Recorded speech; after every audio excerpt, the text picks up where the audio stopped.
अच्छा, बिस्मिल्लाहिर्रहमानिर्रहीम। I am Dr. Mateen. My dear students, last time we had discussed Coulomb's law of electrostatics। ठीक है, हमने ये पढ़ा था कि कूलम लॉ के कुछ बेसिक कंडीशंस हैं, कुछ लिमिटेशंस हैं। वो लिमिटेशंस क्या है कि Coulomb law is applicable two point charges, number 2 static charges, or number 3 whenever the charges are point charges very small, so we are taking the distance between them, not between their centers. So there are three basic conditions or limitations. Number 1, point charges, static charges, and the distance is taken between them. फिर हमने coulomb law को vectorial form में लिखा और इस पर एक दो MCQs भी हमने किए थे। Now we are going to correlate Coulomb's law with Newton's third law. ये देखना चाहते हैं कि न्यूटन थर्ड लॉ का कूलम लॉ के साथ क्या रिलेशन है। In other words, alternatively we can say कि हम ये देखना चाहते हैं कि Coulomb law Newton third law को सेटिस्फाई कर रहा है या ना, ओबे कर रहा है या ना। सो लेट अस सी। देखिए, ये हमारे पास न्यूटन थर्ड लॉ है।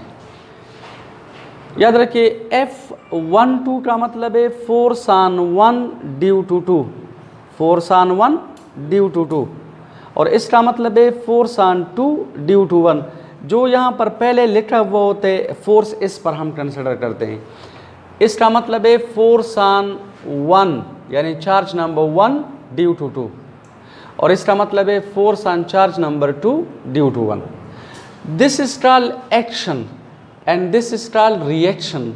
दे are equal in magnitude and opposite in direction, which is the Newton third law of motion. Newton third law हमें क्या कहते हैं कि action and reaction are always equal in magnitude but opposite in direction. If you consider this to be action, so ultimately this will be reaction. So action and reaction are equal in magnitude but opposite in direction. अब ज़रा गौर से देखें, इस diagram को ज़रा देखें। ये दो पॉइंट चार्जेस हैं, charge number 1, charge number 2। They are separated by a distance r। आपको पता है चार्ज नंबर 2 चार्ज नंबर 1 को रेपेल कर रहा है। फॉर एग्जाम्पल, अगर आप इसे सोर्स कंसिडर करें, इसे फील्ड पार्टिकल कंसिडर करें, ठीक है, तो चार्ज नंबर 2 1 को रेपेल कर रहा है। तो आप मुझे ये बताएं, फोर्स कौन से चार्ज पार्टिकल पर है? 1 पर। देखिए, फोर्स ऑन 1 ड्यू टू 2, लेकिन इस फोर्स का डायरेक्शन आप देखिए 2 से 1 की तरफ है। गौर से देखें, चार्ज नंबर 2 चार्ज नंबर 1 को रेपेल कर रहा है। रेपेल फोर्स किस पर है? 1 पर। कौन एग्जर्ट कर रहा है? 2। तो देखें, force is on 1 due to 2, लेकिन इसका डायरेक्शन 2 से 1 की तरफ है। तो आप लोग देखिए, इसे मैं इस तरह लिख सकता हूं कि the force on charge number 1 due to 2 is equal to 1/4 pi epsilon naught q1 q2 divided by r squared, और इधर मैं लिखूंगा r21। F12 का डायरेक्शन 2 से 1 की तरफ है। इधर आप r स्क्वेयर्ड भी लिख सकते हैं बिकॉज दिस इज मैग्नीट्यूड, लेकिन इसके साथ मैचिंग की वजह से I will write it r21 squared. तो please remember, this is the force on 1 due to 2, this is the force on charge number 1 due to 2। Any problem? देखिए, charge number 1 पर जो फोर्स है, दिस इज एक्सर्टेड बाय 2, लेकिन इसका direction 2 से 1 की तरफ है। देखिए, if you consider this to be a source charge, this to be a field charge या पार्टिकल, तो देखिए ये चार्ज पार्टिकल चार्ज नंबर 2 को रेपेल कर रहा है, ये इसे रेपेल कर रहा है। तो फोर्स किस पर है? 2 पर। कौन एग्जर्ट कर रहा है? 1। डायरेक्शन कहाँ है? 1 से 2 की तरफ। इस पर जो फोर्स है, चार्ज नंबर 2 पर जो फोर्स है, इसका डायरेक्शन 2 से 1 की तरफ है, सॉरी 1 से 2 की तरफ है।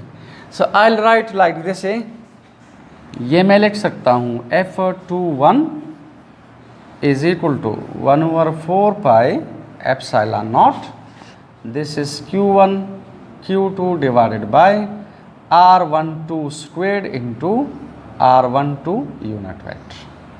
ठीक है, गौर से देखिए, अगर इधर 1 2 है तो इधर 2 1, अगर इधर 2 1 है तो इधर 1 2 है, यानी F12 का डायरेक्शन 2 से 1 की तरफ है और F21 का डायरेक्शन 1 से 2 की तरफ है। शाबाश। अब इधर देखें,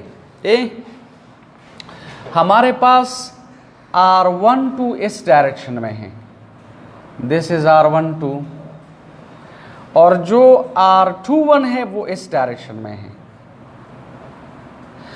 You know R12 is a unit vector, okay? This is also a unit vector. तो फर्स्ट ईयर में आप लोगों ने पढ़ा था कि यूनिट वेक्टर का मतलब है a vector whose magnitude is 1 and which shows the direction of another vector is called unit vector. ये दोनों मैग्नीट्यूड में बराबर हैं और डायरेक्शन में ऑपोजिट है। तो देखें, I can write it like this है, आई कैन राइट कि R12, ठीक है, सॉरी R21, ये जो R21 है, R21 is not equal to R12, R21 R12 के बराबर नहीं है। Clear? Because they are in opposite direction, क्योंकि they are vectors. When vectors are in opposite direction, ठीक है, तो वो बराबर नहीं होते। लेकिन याद रखिए, ये जो R21 है ये माइनस R12 के बराबर है। This is let equation number 4 A. R21 R12 के बराबर नहीं है, लेकिन अगर आप इस R12 का नेगेटिव वेक्टर ले लें, R12 का नेगेटिव ले लें, तो ये उल्टा हो जाएगा, this will be minus R12। तो गौर से देखिए, R21 R12 के बराबर नहीं है, लेकिन R21 R1 माइनस R12 के बराबर है। देखिए, ये दोनों बराबर है, ये दोनों बराबर नहीं है। Got it? Are you getting me? Okay, अब आप ऐसा करें, put equation number 4 in equation number 2। शाबाश। इक्वेशन नंबर 4 को 2 में पुट करें। ठीक है, तो देखिए ये आ जाएगा F12 is equal to 1/4 pi epsilon naught Q1 Q2 divided by ये R21 है, R21 बराबर है माइनस R12। इधर देखिए R12 है, तो इधर भी आई विल राइट R12 स्क्वेयर्ड। आप इसे R21 लेके R12 इसके ऊपर स्क्वेयर है, और whenever you take the square of a particular vector it gives you magnitude. तो ये असल में मैग्नीट्यूड है, लेकिन मैंने R12 क्यों लेकर ताकि ये इसके साथ मैच करे। इधर R12 है तो इधर भी R12। अब आप ऐसा करें कि इस नेगेटिव को आउटसाइड ले आए। देखिए, नेगेटिव को अगर आप बाहर ले आएँ, so this could be written as minus, and this is 1/4 pi epsilon naught Q1 Q2 divided by R12 squared, or this is R12 unit vector. This is let equation number 5. अब आप मुझे ये बताएं, ये जो ब्रैकेटेड वैल्यू है, ये bracket में ये जो वैल्यू है ये किसके बराबर है? F21 के। इधर देखें, ये और ये आपस में बराबर हैं, इज इट? तो आप ऐसा करें, put equation 3 in 5। Put equation number 3 in equation number 5। तो देखें, इससे आ जाएगा F12 is equal to minus F21। And what is this? This is Newton third law. ये हमारे पास है न्यूटन न्यूटन्स थर्ड लॉ।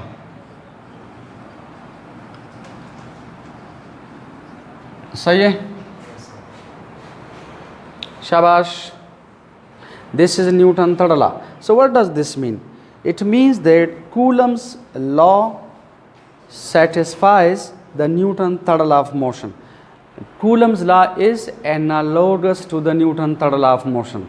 या Coulomb law is in accordance with the Newton's third law of motion. कभी कभार एक question आ जाते हैं paper में कि state Coulomb's law of electrostatics, write it in mathematical form and discuss या comment that Coulomb's law of electrostatics is in accordance with the Newton's third law of motion. In accordance with, इसे अंग्रेजी में phrase कहते हैं। in accordance with का मतलब है मुतशाबे, similar, analogous वगैरह वगैरह, ठीक है। और कभी कभार इस तरह जाते शो दैट जो Coulomb's law है it is analogous to the Newton third law of motion.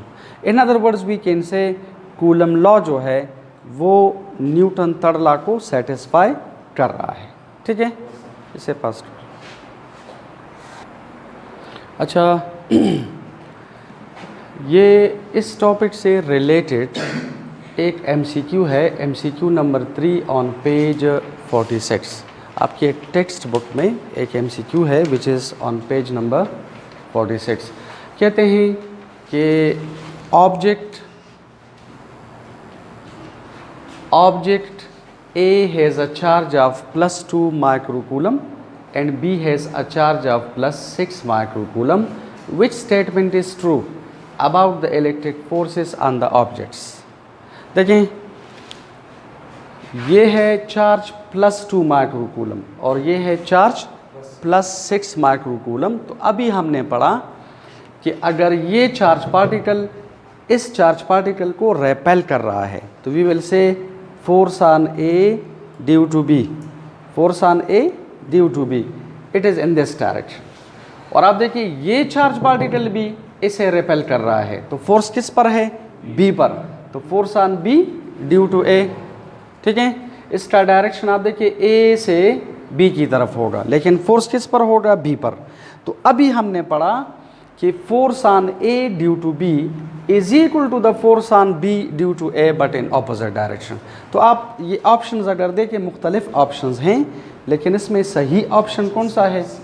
आप देखिए सही ऑप्शन है बी, ठीक है, ऑप्शन बी सही है। अच्छा एक बात आप याद रखिए, इसे जनरलाइज करते हैं।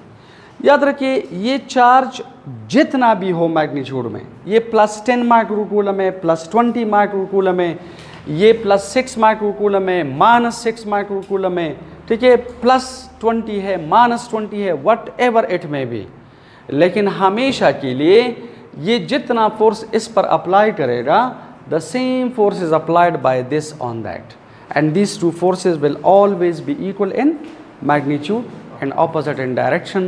They will satisfy the Newton third law of motion. तो याद रखिए सही ऑप्शन है बी। ये फोर्स, ये जो चार्ज ऑब्जेक्ट्स हैं ये मैग्नीट्यूड में जितने भी है और साइन में जिस तरह भी है, पॉजिटिव है नेगेटिव है, लेकिन they will satisfy the Newton third law, ठीक है। पास।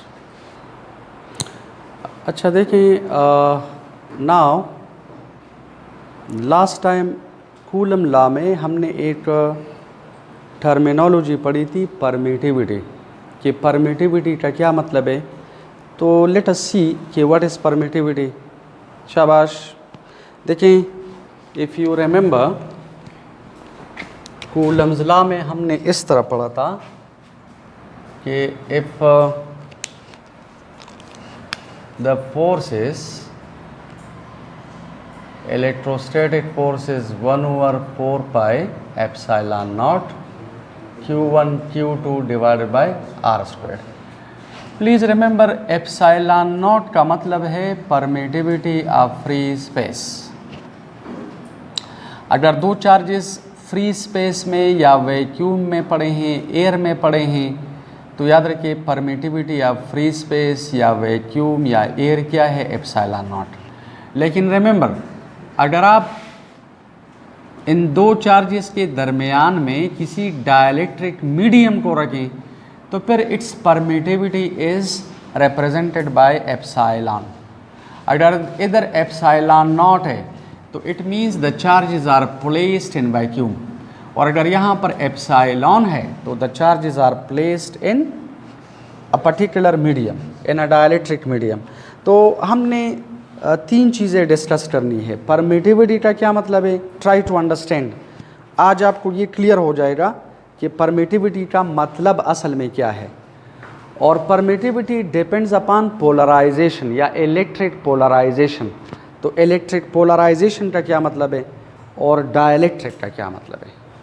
तो लेट अस स्टार्ट। देखें, परमिटिविटी का क्या मतलब है, the property of a dielectric material या मीडियम विच रिड्यूसेस या that reduces the Coulomb force between charges is called permittivity. देखें, अगर आप दो चार्जेस के दरमियान में किसी डाइलेक्ट्रिक को रखें, डाइलेक्ट्रिक का क्या मतलब है, I am coming to this. अगर आप दो चार्जेस के दरमियान में किसी डाइलेक्ट्रिक मटेरियल को, डाइलेक्ट्रिक सब्सटेंस को, डाइलेक्ट्रिक मीडियम को रखें तो याद रखिए इन चार्जेस के दरमियान कूलम फोर्स कम हो जाते। क्यों कम हो जाते, इसकी तरफ मैं आ रहा हूँ। I will give you a reason कि why. This property of the dielectric, this property of this material medium is called permittivity. जब आप दो चार्जेस के दरमियान में किसी डाइलेक्ट्रिक मीडियम को प्लेस करते हैं तो याद रखिए चार्जेस के दरमियान में कूलम फोर्स कम हो जाता है। This property of the dielectric which reduces the Coulomb force between charges is called permittivity. ठीक है, फॉर एग्जाम्पल लुक एट, अच्छा देखिए पोलराइजेशन का क्या मतलब है या इलेक्ट्रिक पोलराइजेशन का क्या मतलब है। द रीअरेंजमेंट या redistribution of charges inside a dielectric material when it is subjected या exposed to an external electric field। जब आप किसी डाइलेक्ट्रिक को एक्सटर्नल इलेक्ट्रिक फील्ड में रखें, एक्सपोज या सब्जेक्टेड का मतलब है कि when the dielectric is placed inside a particular external electric field तो डाइलेक्ट्रिक में charges are redistributed, they are rearranged, they are displaced by a small displacement. This rearrangement, this redistribution of the charges is called polarization or electric polarization. For example, look at if this is a capacitor, गौर से देखो, ये capacitor की positively charge plate है, ये negatively charge plate है। बाद में हम पढ़ेंगे कि कन्वेंशनली पॉजिटिव चार्जेस के फील्ड का डायरेक्शन हम आउटवर्ड लेते हैं, नेगेटिव का इनवर्ड। क्यों, आगे पढ़ेंगे। देखें, इलेक्ट्रिक फील्ड का ये डायरेक्शन है। इन positively and negatively charged plates के दरमियान there is a particular electric field. We call this external electric field, applied electric field. अगर आप ऐसा करें कि इस इलेक्ट्रिक फील्ड के अंदर आप किसी डाइलेक्ट्रिक को रखें, ठीक है, अगर आप किसी डाइलेक्ट्रिक को रखें तो व्हाट विल हैपन, डाइलेक्ट्रिक में the charges are redistributed, they are stretched, they are redistributed, rearranged by a small displacement. What happens? They are becoming like this. Look at the positive, yani the nucleus, the positive charge, sorry, the electron या the negative charge is attracted by the positive plate, or the nucleus या the positive charge is attracted by the negative. देखिए charges are redistributed, charges are redistributed, they are stretched, they are displaced by a small displacement. जब आप किसी dielectric material को external electric field में रखें तो charges are stretched, they are displaced, they are displaced by a small displacement. याद रखिए they are not moving at all, क्योंकि डाइलेक्ट्रिक में फ्री इलेक्ट्रॉन्स नहीं होते, तो दे आर नॉट मूविंग. बल्कि they are stretched by a small displacement. This rearrangement of the charges, this redistribution of the charges is called polarization, या this is called electric polarization. और याद रखिए जिस insulator में polarization takes place that is called dielectric. Dielectric का मतलब है an insulator which can be polarized is called dielectric. An insulator which can be polarized, जरा सुने, ए dielectric, dia means two, dia means two, electric का मतलब है electric means charges, ए dielectric का मतलब है ऐसा मटीरियल, ऐसा इंसुलेटर जिसमें two charges are displaced by a small displacement. Why? When it is subjected to an external electric field. जब आप किसी डाइलेक्ट्रिक मटेरियल को एक्सटर्नल इलेक्ट्रिक फील्ड में रखें तो उसमें what happens? Charges are redistributed by a small displacement. This mechanism, this rearrangement, this redistribution of the charges inside the dielectric is called electric polarization. और याद रखें जिस मटेरियल के अंदर इलेक्ट्रिक पोलराइजेशन यानी पोलराइजेबिलिटी उसकी जितनी ज़्यादा होगी तो याद रखिए परमिटिविटी ज़्यादा। परमिटिविटी का असल मतलब क्या है? लेट अस सी। हमारे पास एक्सटर्नल फील्ड का ये डायरेक्शन है, गौर से देखें। When charges are displaced by a small displacement so what will happen? हमारे पास एक इंटरनल फील्ड इधर सेटअप हो जाती है। देखिए इस डाइलेक्ट्रिक के अंदर एक इंटरनल फील्ड सेटअप हो जाती है जिसका डायरेक्शन पॉजिटिव से नेगेटिव की तरफ है। This is an internal electric field which is small in magnitude. एक इंटरनल इलेक्ट्रिक फील्ड सेटअप हो जाती है। और गौर से देखो ये जो इंटरनल इलेक्ट्रिक फील्ड है ये इस एक्सटर्नल इलेक्ट्रिक फील्ड को क्या कर रही है? अपोज। देखिए ये इंटरनल फील्ड इस एक्सटर्नल को क्या कर रही है? Oppose. This is a vector, this is also a vector. जब दो वेक्टर्स एक दूसरे को अपोज करते हैं, if they are anti parallel they are subtracted. तो आप मुझे ये बताएं अगर ये इंटरनल फील्ड एक्सटर्नल फील्ड को अपोज कर रही है तो रिजल्टेंट फील्ड, नेट फील्ड कम हो जाएगी कि बढ़ जाएगी? कम हो जाएगी। और याद रखिए इंटेंसिटी या इलेक्ट्रिक फील्ड इंटेंसिटी बराबर है फोर्स पर यूनिट चार्ज। अगर इंटेंसिटी कम हो जाती है, रिजल्टेंट इलेक्ट्रिक फील्ड कम हो जाती है, तो याद रखिए इसका मतलब है कि इस प्लेट और इस प्लेट के दरमियान कूलम फोर्स कम हो जाता है। This property of the dielectric which reduces the coulomb force between two charges या charges, तो इसे हम कहते हैं परमिटिविटी। अब ज़रा गौर से देखें परमिटिविटी इसे क्यों कहते हैं, गौर से देखें। परमिटिविटी लफ्ज़ परमिशन से निकला है। परमिशन का मतलब है इजाज़त देना, परमिट करना, एलो करना, परमिट करना। तो परमिटिविटी इसे इसी सेंस में कहते हैं कि जिस डाइलेक्ट्रिक के अंदर ये इंटरनल इलेक्ट्रिक फील्ड जितना ज़्यादा सेटअप हो जाती है, अगर डाइलेक्ट्रिक इंटरनल फील्ड को परमिट करती है, परमिट इंटरनल फील्ड को जितना ज़्यादा परमिट करता है डाइलेक्ट्रिक, तो इसका मतलब है एक्सटर्नल को ज़्यादा अपोज करेगा। अगर आप किसी डाइलेक्ट्रिक मटेरियल को एक्सटर्नल इलेक्ट्रिक फील्ड में रखें तो उसमें polarization takes place, the charges are redistributed by a small displacement, और इसके अंदर एक इंटरनल इलेक्ट्रिक फील्ड सेटअप हो जाती है। ये इंटरनल फील्ड एक्सटर्नल फील्ड को अपोज करती है तो resultant field decreases. This property of this dielectric is called permittivity. इसे परमिटिविटी इसी सेंस में कहते हैं, इसी सेंस में कहते हैं कि देखिए अगर ये डाइलेक्ट्रिक इंटरनल फील्ड को ज़्यादा परमिट करती है तो एक्सटर्नल को ज़्यादा अपोज करती है। तो याद रखिए जब आप किसी डाइलेक्ट्रिक को एक्सटर्नल इलेक्ट्रिक फील्ड में रखें और ये एक्सटर्नल को ज़्यादा अपोज करता है तो इट मीन्स इंटरनल को ज़्यादा परमिट करता है। इसी वजह से हम कहते हैं इस डाइलेक्ट्रिक की परमिटिविटी ज़्यादा है। तो permittivity is the property of a dielectric medium या dielectric material which reduces the Coulomb force between charges.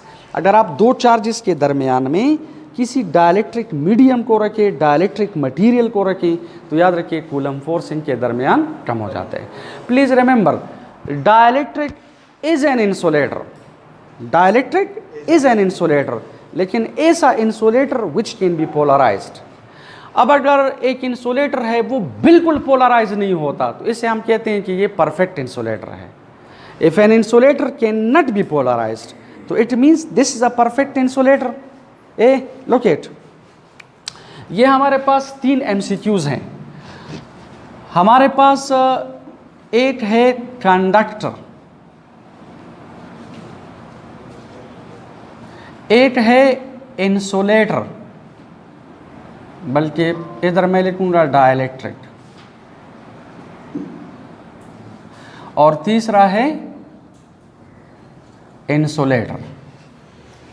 तो प्लीज रिमेंबर, कंडक्टर ऐसे मटेरियल को कहते हैं through which current is passing, C का मतलब है करंट, लेकिन polarization doesn't take place because conductor consist of free electrons. तो जब आप वोल्टेज अप्लाई करें, बैटरी अप्लाई करें, इलेक्ट्रिक फील्ड अप्लाई करें, so the free electrons are moving at all, they are not polarized, the material is not polarized, बल्कि there is a current। तो please remember, conductor ऐसे material को कहते हैं through which current is passing and polarization doesn't take place।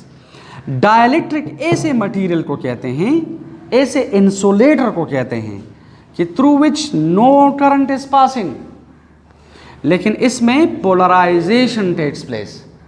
और insulator ऐसे material को कहते हैं, दूर ये भी इंसुलेटर है, ये भी इंसुलेटर है, लेकिन ऐसा insulator through which no current is passing and no polarization is taking place. तो याद रखिए, ऐसे मटेरियल को हम इंसुलेटर या परफेक्ट इंसुलेटर कहते हैं। तो याद रखिए ये 3 MCQs हैं। कंडक्टर से current is passing, polarization doesn't take place. Dielectric से no current is passing, polarization does take place. और इंसुलेटर ऐसे मटेरियल को कहते हैं जिसमें से न करंट गुजरता है और न पोलराइजेशन टेक्स प्लेस। याद रखिए, polarization depends upon 2 things, nature and magnitude of external magnetic field। अब फॉर एग्जांपल आप इधर बैठे हैं, ज़रा गौर से सुने, आप इधर बैठे हैं और सपोज बाहर से एक सांप आ जाता है, ठीक है, सांप आ जाता है, तो what happen, you will be polarized, you will be disturbed. आप में से जो ज़्यादा डरते हैं, डिपेंड्स अपॉन नेचर, तो वो बांट जाएंगे, वो पोलराइज हो जाएंगे। लेकिन आप में से जो नहीं डरते, ठीक है, तो वो बैठे रहेंगे।